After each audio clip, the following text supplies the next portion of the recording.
Shri Vijay Pal Singh Tomar seconding the motion. धन्यवाद माननीय सभापति महोदय।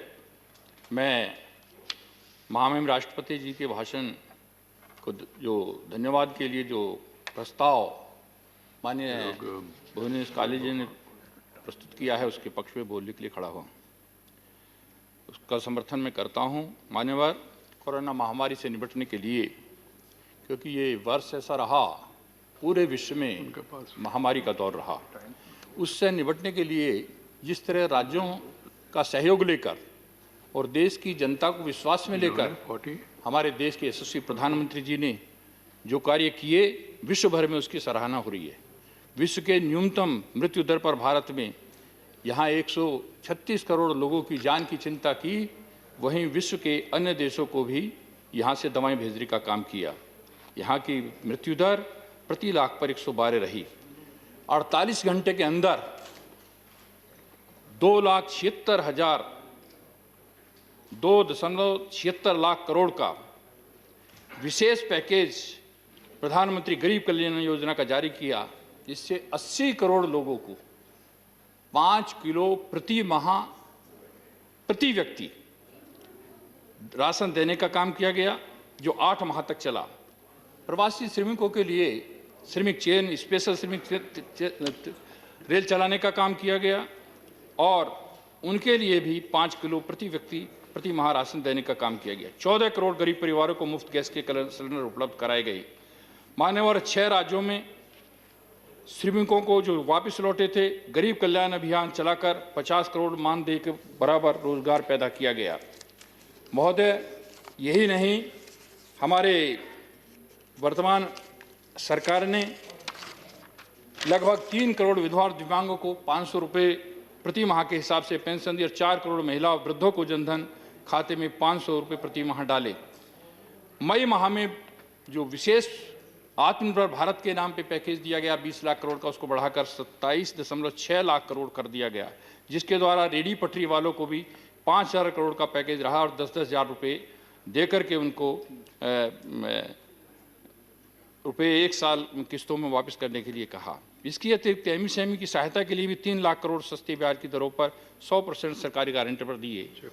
मान्यवर, विदेशों में फंसे 50 लाख भारतीयों को वंदे भारत अभियान के तहत भारत लाने का काम सरकार ने किया और 1 लाख जो भारत में विदेशों के थे उनको विदेशों में भेजने का काम किया, जिसकी तमाम विदेशों से तारीफ हो रही है। इसकी पूरे विश्व में प्रधानमंत्री मोदी जी के इस कार्य की प्रशंसा हो रही है। मान्यवर, कोरोना वायरस से मुक्ति अभियान में भी विश्व में अग्रणी रोल भारत अदा कर रहा है।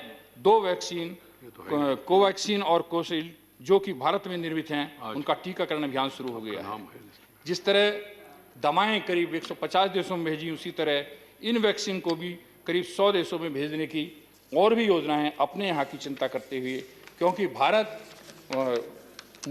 वसुधैव कुटुंबकम के सिद्धांत को मानता है, इसलिए यहाँ अपने 135 करोड़ लोगों की चिंता की जा रही है। वहीं विश्व के 600 करोड़ लोगों को भी हम जान बचाने के लिए, उनकी सहायता करने के लिए हमारी सरकार, वर्तमान सरकार तत्पर है। ये गर्व की बात है। भारत ने कोरोना महामारी से निपटने के प्रयासों में देश को यहाँ यूएन के सेक्रेटरी जनरल ने प्रशंसा की है, WHO ने प्रशंसा की है और सभी जगह हमारे यशस्वी प्रधानमंत्री जी की प्रशंसा हो रही है। यही नहीं, यहाँ की गृह मंत्रालय की स्टैंडिंग कमेटी, हेल्थ मंत्रालय की स्टैंडिंग कमेटी ने भी इसकी सराहना की है कार्यों की। कोरोना के आने से पूर्व पीपीई किट, टेस्टिंग लैब, इन सब का भारी अभाव था, लेकिन इसके बाद करीब 2,400 टेस्टिंग लैब हैं और 12 लाख टेस्ट प्रतिदिन आज हो रहे हैं। और यही नहीं, पीपीई किट, मास्क हम और देशों को भी भेजने का काम कर रहे हैं। करीब आयुष्मान भारत प्रधानमंत्री जन कल्याण योजना के तहत 1.5 करोड़ लोगों को 5 लाख का मुफ्त इलाज मिला है, जिससे उन गरीबों के 30,000 करोड़ का फायदा हुआ है, 30,000 करोड़ की बचत हुई है। इसी तरह 7,000 प्रधानमंत्री जन औषधि केंद्रों पर लाखों मरीजों को सस्ती दवा, जो 100 रुपये की दवा वो 20 रुपये की मिलती है, इस तरह देने का काम किया गया है और ये हमारे 3,000 करोड़ की बचत हुई है। इससे जो गरीब लोगों की बचत है, जो मध्यम वर्गीय लोगों की बचत है, 7,000 प्रधानमंत्री जन औषधि केंद्रों से दिया गया है। 2014 से साहब ये हमारे देश में 387 मेडिकल कॉलेज थे जो अब बढ़कर 562 हो गए हैं। और यही नहीं, प्रधानमंत्री स्वास्थ्य योजना के अंतर्गत 22 एम्स को मंजूरी दी गई है। और चिकित्सा के क्षेत्र में अंडर ग्रेजुएट और पोस्ट ग्रेजुएट चिकित्सा शिक्षा के लिए सीटें 50,000 की वृद्धि करने का काम भी किया गया है। इसके साथ साथ प्रधानमंत्री जी के नेतृत्व वाली सरकार की प्रतिबद्धता है कि किसानों की आय 22 तक दोगुनी करेंगे। और यही नहीं, हम विश्व की अर्थव्यवस्था में भारत की $5 ट्रिलियन की अर्थव्यवस्था बनाने का काम करेंगे। माननीय मोदी जी ने इस मन को समझा है कि किसान समृद्ध होगा तभी ये राष्ट्र समृद्ध होगा। और इसके लिए उन्होंने, और इसकी ये जानकारी के लिए, इस कोरोना के टाइम में भी जब सभी सेक्टर्स में आर्थिक विकास दर की वृद्धि निम्न स्तर पर आ रही थी, तब भी कृषि की आर्थिक विकास दर उच्चतम स्तर पर थी। ये इसका प्रमाण है। और इसके साथ साथ मैं बताना चाहता हूं सर कि यहाँ पर मान्यवर कृषि के क्षेत्र के विकास दर की वृद्धि उच्चतम स्तर पर रही।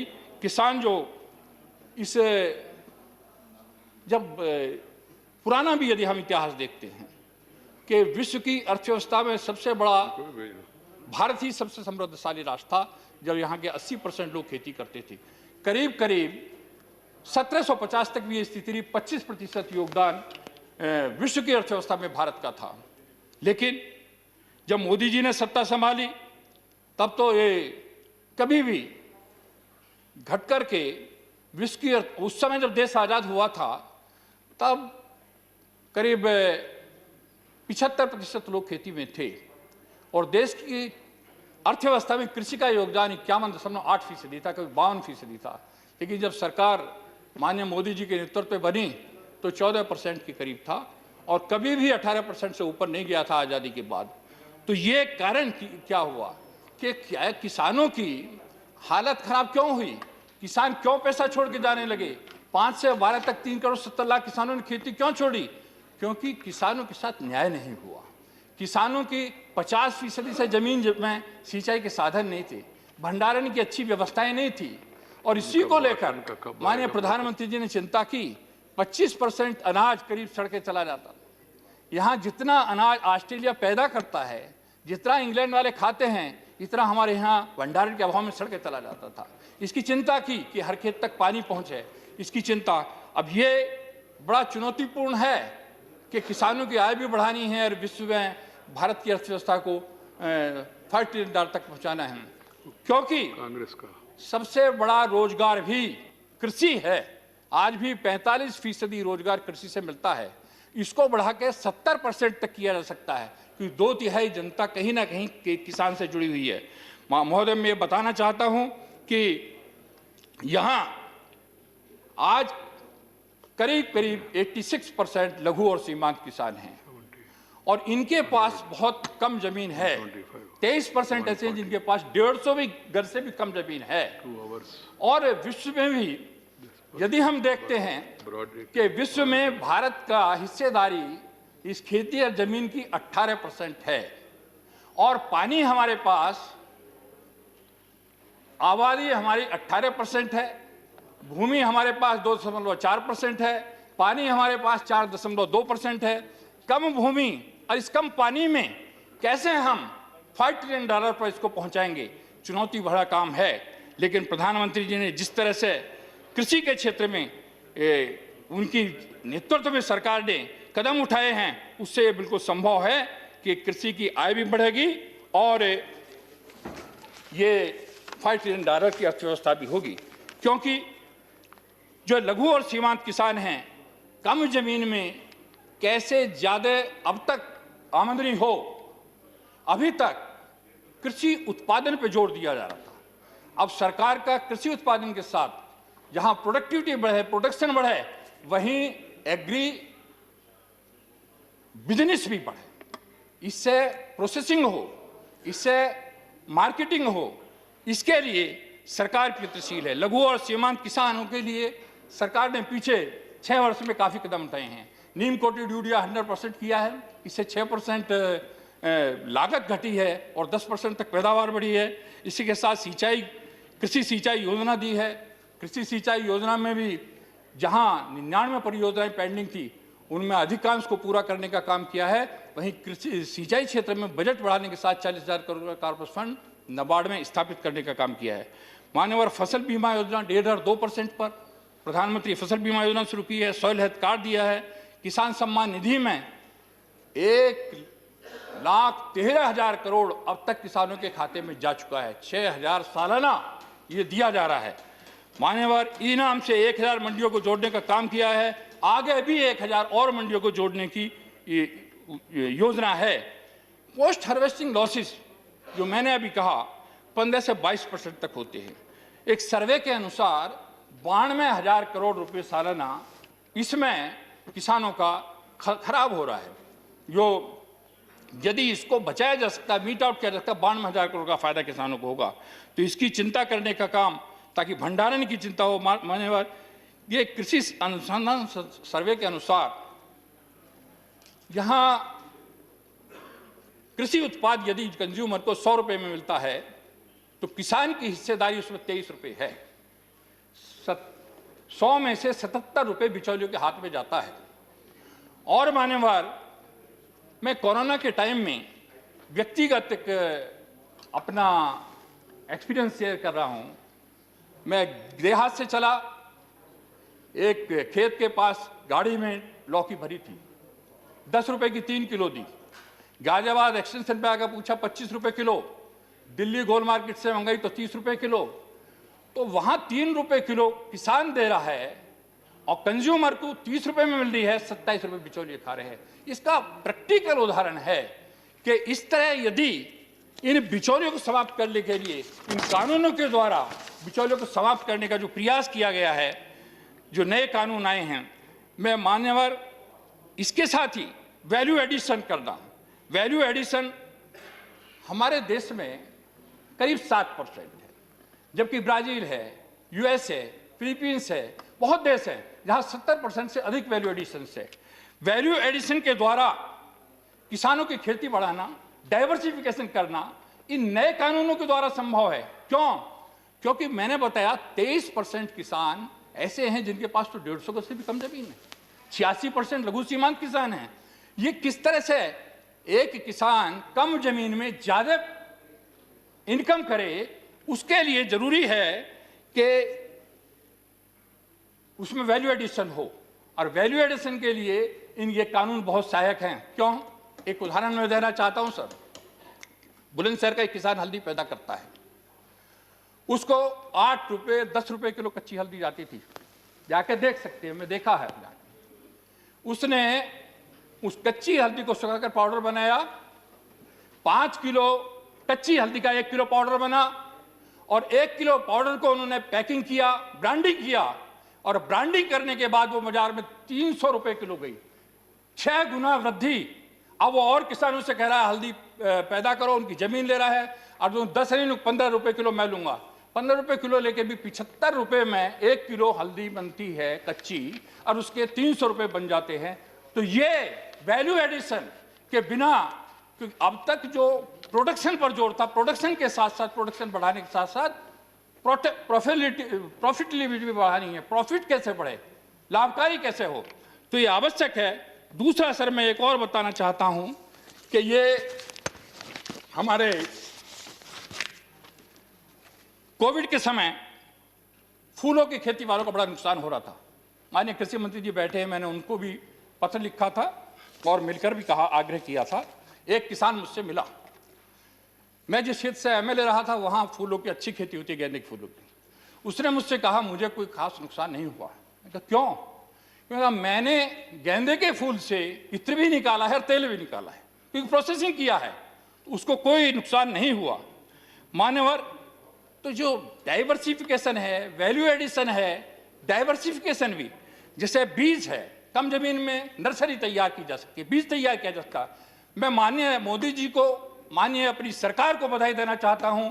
अभी भी इन्होंने एक बनारस के किसान चंद्रशेखर को, जिसको मैंने देखा है वो सीड पैदा करता है, उसको पद्मश्री दिया है। बुलंदशहर के किसानों को जो हल्दी करता है उसको पद्मश्री मिला है। तो ऐसे लोगों को प्रोत्साहित करने का काम किया गया है। तो ये वहां पर वो उसमें बहुत ज्यादा वो नहीं लगता, जमीन की आवश्यकता नहीं है, नर्सरी में एक आम्रपाली आम का पौधा 100 रुपए का जाता है, तो तैयार किए जा सकते हैं, नर्सरी तैयार की जा सकती है, पपीते की जा सकती है, आम की जा सकती है, अन्य उनकी भी की जा सकती है।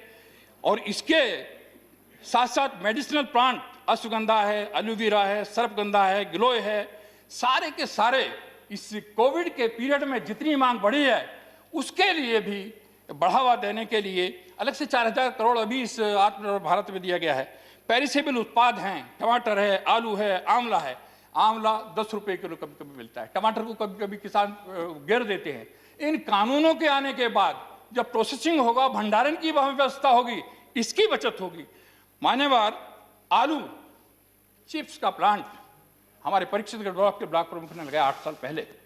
जब 3 रुपए किलो आलू बाजार में था, तो जिन किसानों को आज कॉन्ट्रैक्ट फार्मिंग की जो विरोध करे, मैं उनको बताना चाहता हूं, मोहकमपुर में जाके देख ले, जिन किसानों को जब 3 रुपए किलो आलू था, जिनसे उन्होंने मौखिक कॉन्ट्रैक्ट किया था, बीज बिजाई कराई थी आलू की, उनको 28 रुपए किलो उस समय दे रहा था। अब उसने 30 रुपए किलो का कॉन्ट्रैक्ट कर रखा है।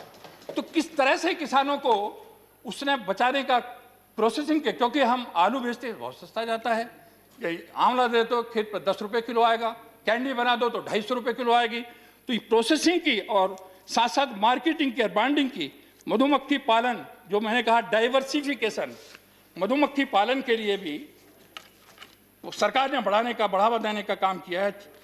4000 का एक डिब्बा आता है, एक डिब्बा रखो तो वो 1 साल में अपनी कीमत वापस दे देता है। कोई जमीन नहीं गिरती, डॉले पर रखा जाता है, वो तो बेड पर रखा जाता है। और विशेष बात यह है, क्रॉस पॉलिनेशन के द्वारा जहां ये रखा जाता है उन खेतों में 11% तक जो सर्वे हुआ है पैदावार बढ़ जाती है। इसके साथ पशुपालन में भी अभी जब आत्मनिर्भर भारत के लिए था 15,000 करोड़ का विशेष एक पैकेज देने का काम किया है। एक गाय 1 एकड़ के बराबर पैदा दे सकती है। गांव में दूध 23 रुपए किलो मिल रहा है, शहर में आने के बाद वही 60 रुपए किलो है। तो क्या प्रोसेसिंग की व्यवस्था नहीं कर सकते? वहां नहीं हो सकती? इन कानूनों के द्वारा अब ये सब काम छोटी जोत वाले किसान हैं। मैंने बताया कि 86% लघु सीमांत किसान है, 23% तो ऐसे हैं जिन पर 150 की जमीन है, वो एक गाय रखने में कोई दिक्कत नहीं है।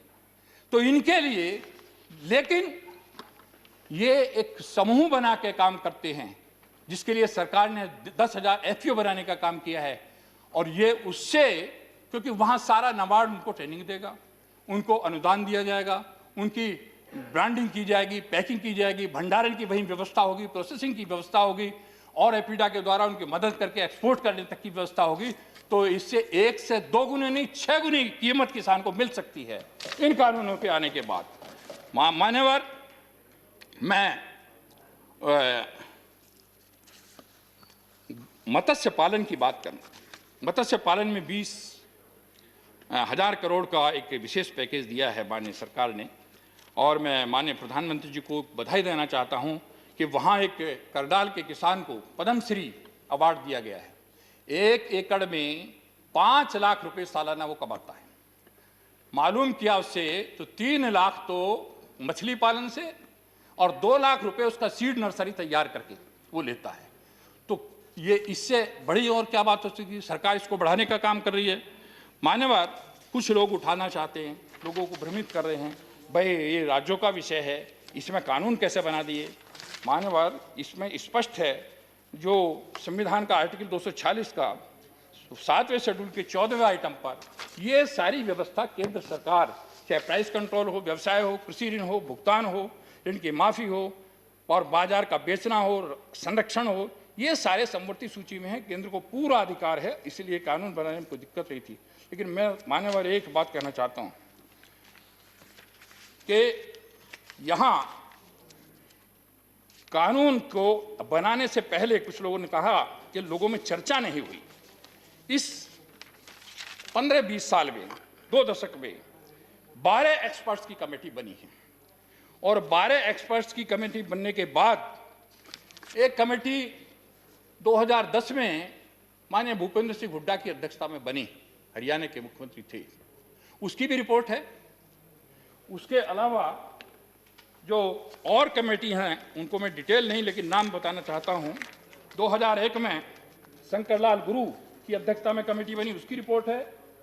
फिर दूसरी कमेटी मोन्टेक सिंह अहलवालिया की अध्यक्षता में बनी, वो रिपोर्ट है। तीसरी RCA जैन की अध्यक्षता में बनी, वो रिपोर्ट है। और चौथी हमारे ये डॉक्टर स्वामीनाथन जी हैं, इनकी जो अध्यक्षता में बनी है, डॉक्टर MS स्वामीनाथन जी, इनकी रिपोर्ट है। और वह कहते हैं स्वामीनाथन रिपोर्ट लागू करो। 2006 तक स्वामीनाथन की रिपोर्ट तो 6 में आ गई थी, 14 तक तो लागू नहीं हुई। माननीय प्रधानमंत्री जी ने इस सरकार ने आने के बाद किसानों को लागत का 1.5 गुना दिया है, वो भी मैं बता दूंगा MSP कैसे बढ़ी है और कितनी खरीद हो रही है, उनके टाइप कितनी थी। तो मैं कहना चाहता हूं, स्वामीनाथन की सारी रिपोर्ट नहीं पढ़ता, मैं एक रिपोर्ट जरा सी पढ़ के सुनाता हूं जो उन्होंने रिपोर्ट 2006 में प्रस्तुत की है। सरकार की प्राथमिक कृषि वस्तुओं पर बाजार शुल्क की पूरी तरह से समाप्त करना, विभिन्न सेवाओं जैसे वसूल करने की जरूरत है। यह कहा गया है कि निजी मंडियों की स्थापना के लिए सहकारी समितियों सहित निजी कंपनियों को अनुमति देना किसानों को एक विकल्प उपलब्ध कराने के और उच्चतम रिटर्न देने के लिए एक बड़ा कदम होगा। आवश्यक वस्तु अधिनियम को निलंबित रखा जा सकता है और आपातकाल की स्थिति में केवल सरकारी अधिसूचना द्वारा पुनः स्थापित किया जा सकता है। ये रिपोर्ट उनकी है, ये भी उनकी रिपोर्ट है। तो सारा और तमाम स्टेक होल्डर्स के साथ डिस्कशन हुए हैं, उनको विश्वास में लिया गया है, तब ये कानून बनाए गए हैं मान्यवर। और ये 18-19 की जो कृषि और किसान कल्याण मंत्रालय की रिपोर्ट है, इसमें भी स्पष्ट लिखा गया है कि किसानों को वैकल्पिक मंच देना चाहिए मंडियों के अलावा। तो ये सारी सबकी जानकारी के बाद, सबसे बात करने के बाद ये कानून पास किए गए हैं। और साथ ही मैं 2-3 बात और रखना चाहूँगा इसी कानूनों के बारे में। कुछ लोग इस तरह की बात कर रहे हैं कि इन कानूनों पर जमीन चली जाएगी, इन कानूनों से मंडियाँ खत्म हो जाएंगी, MSP नहीं रहेगी। मैं ये सब इस तरह का, अब MSP नहीं रहेगी। अब मैं बताना चाहता हूँ, UPA के टाइम में 13-14 में गेहूं की खरीद हुई थी 3,384 करोड़ की, जो किसानों को मिला था। NDA ने 19-20 में दिया 6,280 करोड़ और 20-21 में 7,560 करोड़। ये कह रहे हैं MSP खत्म हो जाएगी, हम ज़्यादा दे रहे हैं। धान पर भी उनके टाइम में 13-14 में 63,928 करोड़ रुपए की धान खरीद हुई थी और वर्तमान टाइम में 19-20 में 1,41,930 करोड़ की धान खरीद हुई है और 20-21 जो अब चल रहा है 1,72,752 की खरीद हो चुकी है इतने करोड़ की। यह है। दलहन में उनके टाइम में 236 करोड़ की खरीद हुई थी। NDA के टाइम में 19-20 में 8,285 करोड़ की खरीद हुई है और अब तक 10,385 करोड़ की इस वर्ष में हो चुकी है। तो ये कैसे कह रहे हैं MSP खत्म हो जाएगी? ये सब गुमराह करने का जो प्रयास चल रहा है, क्योंकि कुछ हताशा में हैं। जहां भी चुनाव होते हैं मोदी जी के नेतृत्व में भारतीय जनता पार्टी हो बड़े उससे जीत रही है, तो इसलिए हताशा में भरे लोग किसानों के कंधे पर बंदूक रख के चलाना चाहते हैं। मान्यवर, अब 30,000 करोड़ की मैं कहा कि यहाँ 12 लाख हमारे लघु सीमांत किसानों की आय बढ़ाने के लिए प्रधानमंत्री ने जो कदम उठाया उसका मैंने बताया। अभी मान्यवर,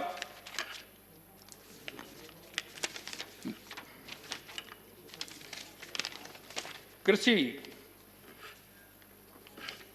के क्षेत्र में जो मेडिसिनल प्लांट्स के लिए दिया है, उसके अलावा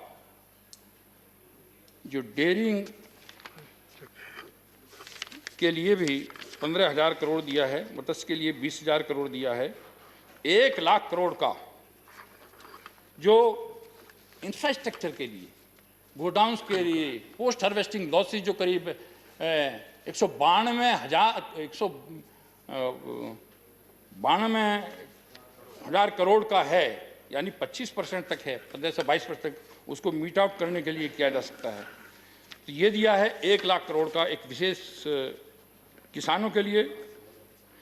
मान्यवर, जब ये इन कानूनों के द्वारा आप जो एफपीओ बने हैं, किसान अपने छोटा किसान है, मंडी ले जाता है, एक दिन खराब होता है, किराया लगता है, वहाँ टैक्स लगता है और उसको पता नहीं वहाँ बिकेगा नहीं बिकेगा। मैं तो खुद बेचा है, मैं गुड़ ले जाता था, अगले दिन को भेज देते कल बिकेगा ये कह देते, तो उसकी नुकसान होता है। तो उसको यदि उसके द्वार पे विकल्प मिल रहा है तो दिक्कत क्या है? यदि उसको वहाँ भंडारण की व्यवस्था है, प्रोसेसिंग की व्यवस्था है, मार्केटिंग की व्यवस्था है और किसान यदि अपना एफपीओ बनाकर मैदानी क्षेत्र में 300 और पहाड़ी क्षेत्र में 100 किसान काम करेंगे तो उनको पैन कार्ड की भी आवश्यकता नहीं है, सारी सुविधाएं होंगी।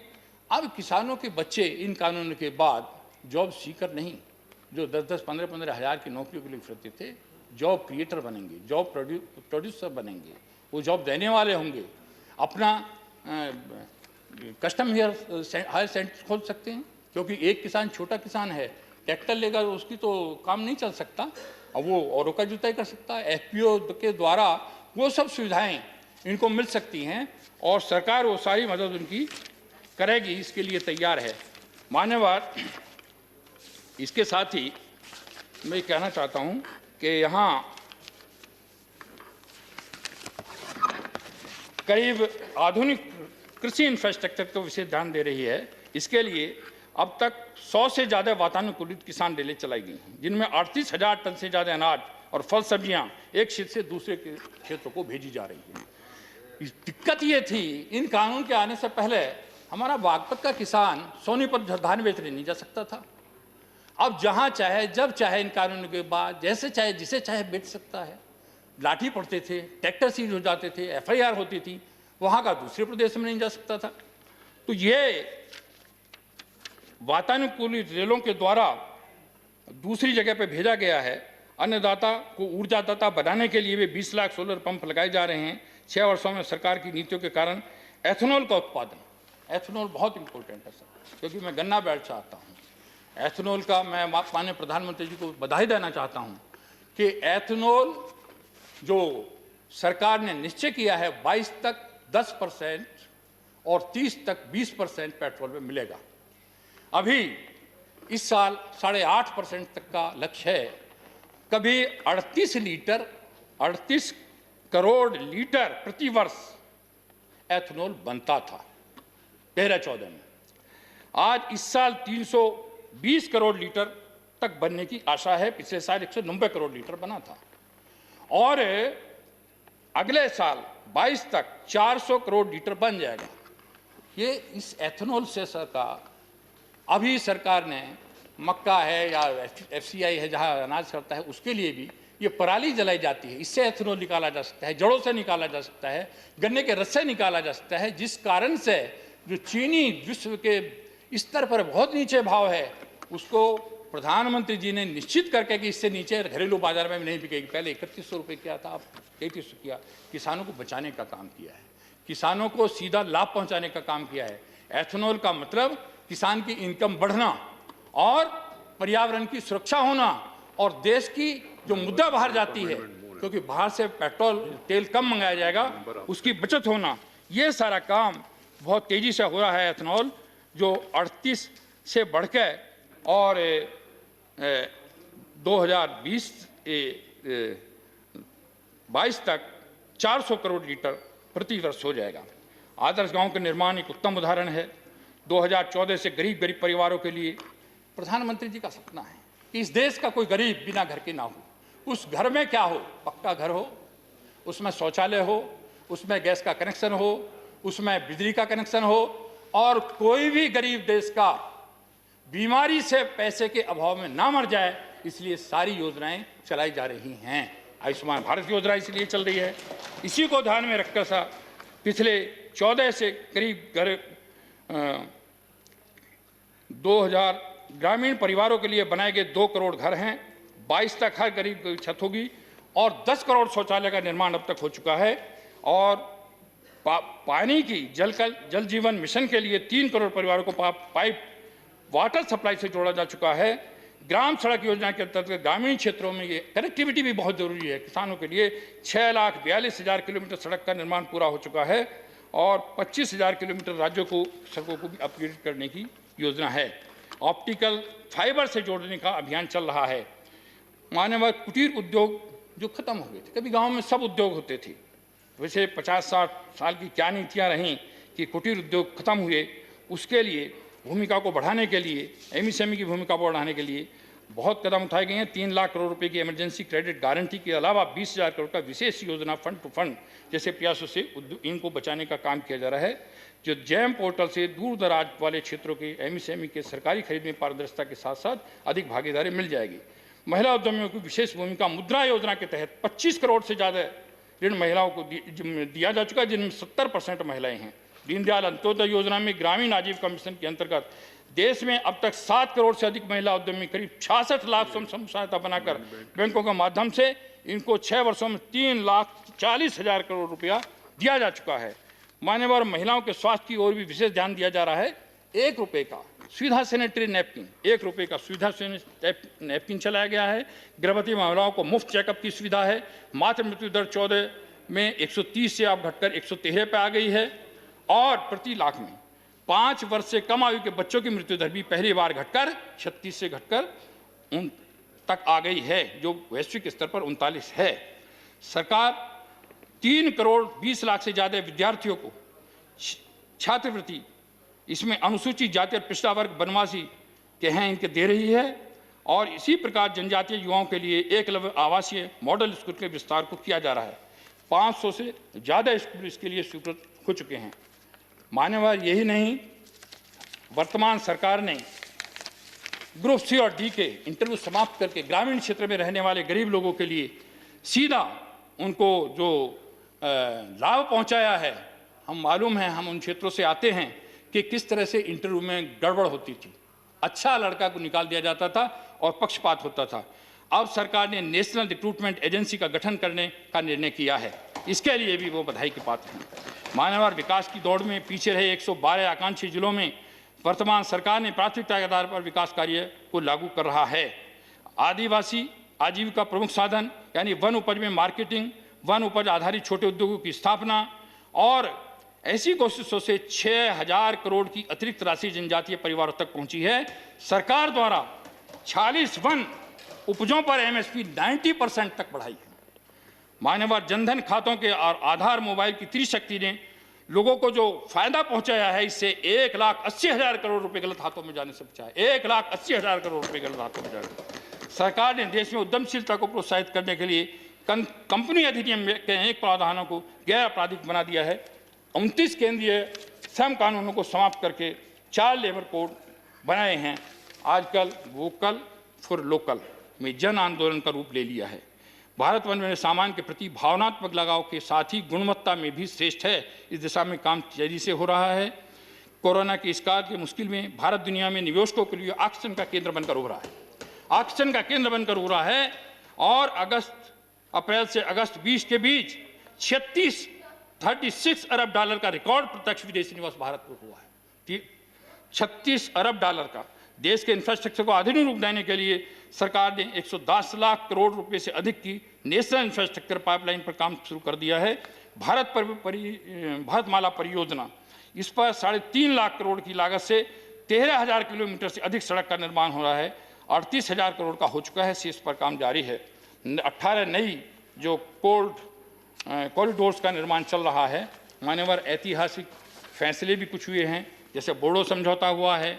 बोडो टेरिटोरियल काउंसिल के चुनाव में इसके बाद भारी सफलता भी मिली है।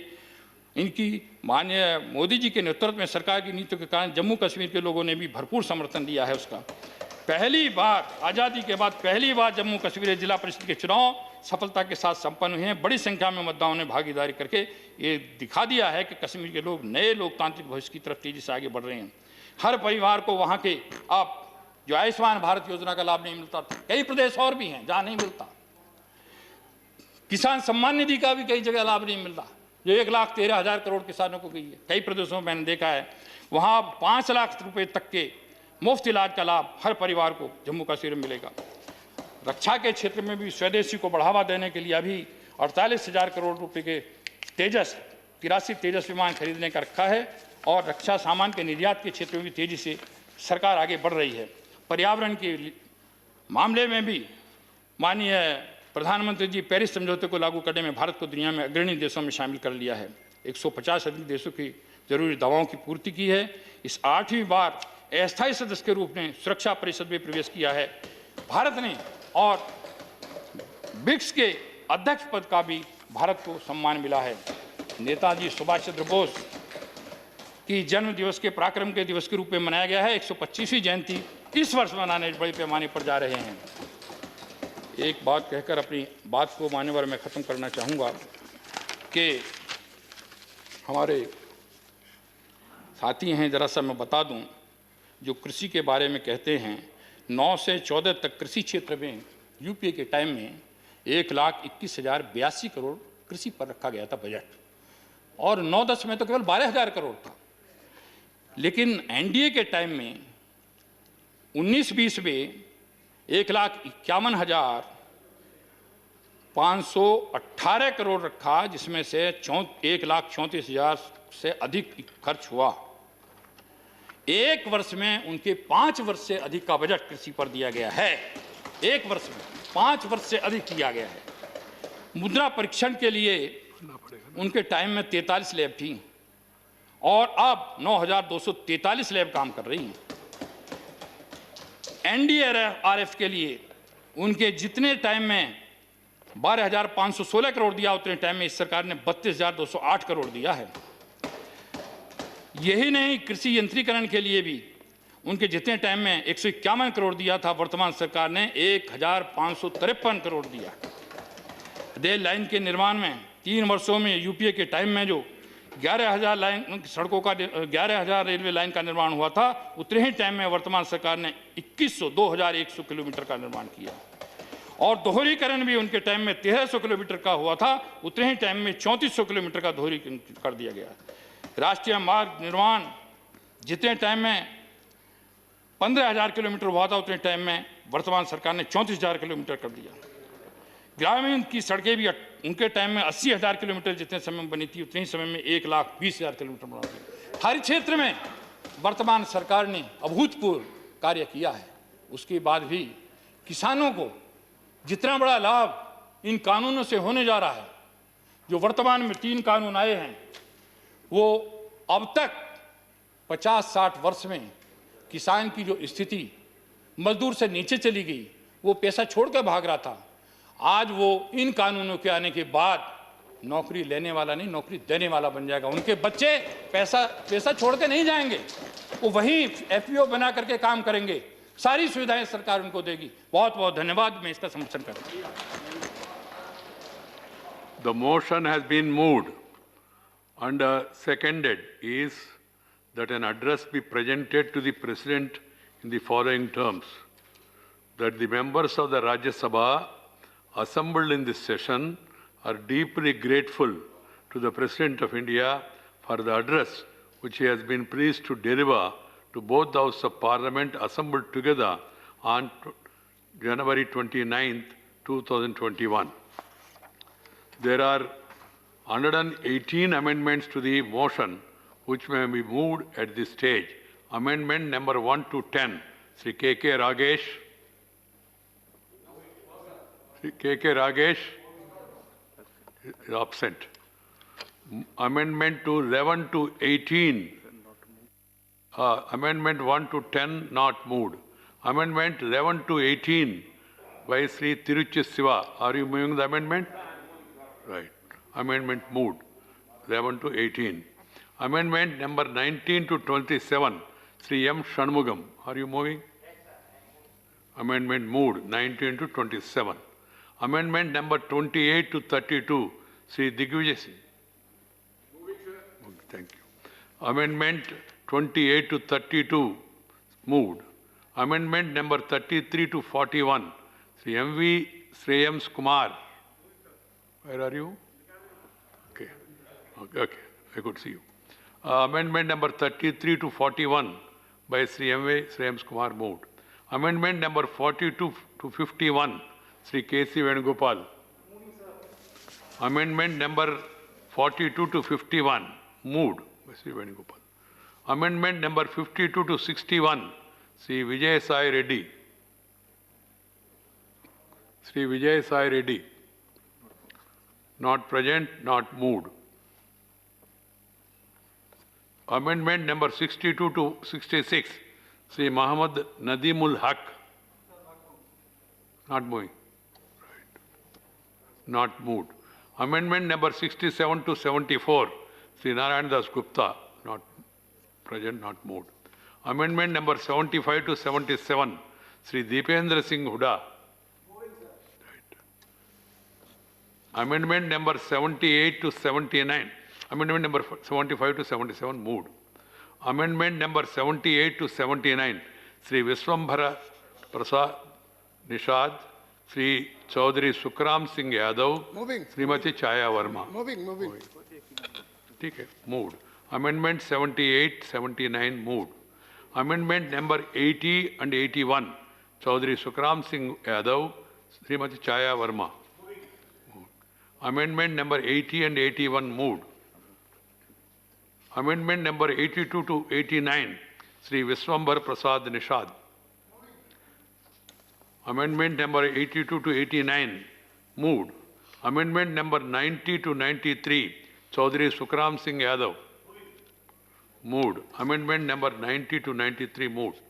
Amendment number 94 to 97, Srimati Chaya Verma. Chaya ji, Lok Sabha. are you moving? Yes. Amendment moved. 94 to 97. Amendment number 98 to 106, Sri Bikash Ranjan. Moving this amendment. Where are you? I am in the Lok Sabha. The Lok Sabha. Moved. Sri Yadamaram Karim. Yes. Moved. Amendment number 98 to 106, moved. Amendment number 107, Sri Bikash Ranjan. Moving. Moved. Amendment number 107, moved. Amendment number 108, Sri Yadamaram Karim. Moved. Amendment number 108, moved. Amendment number 109 to 118 by Sri P. Wilson. Where is Wilson? Not present. Amendment 109 to 118 not moved.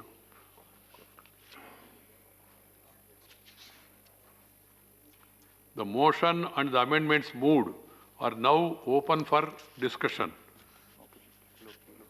Any member desiring to speak may do. After this, the discussion is over. Honorable Prime Minister will reply. Now, Sri Ghulam Nabi Azad, Leader of the Opposition.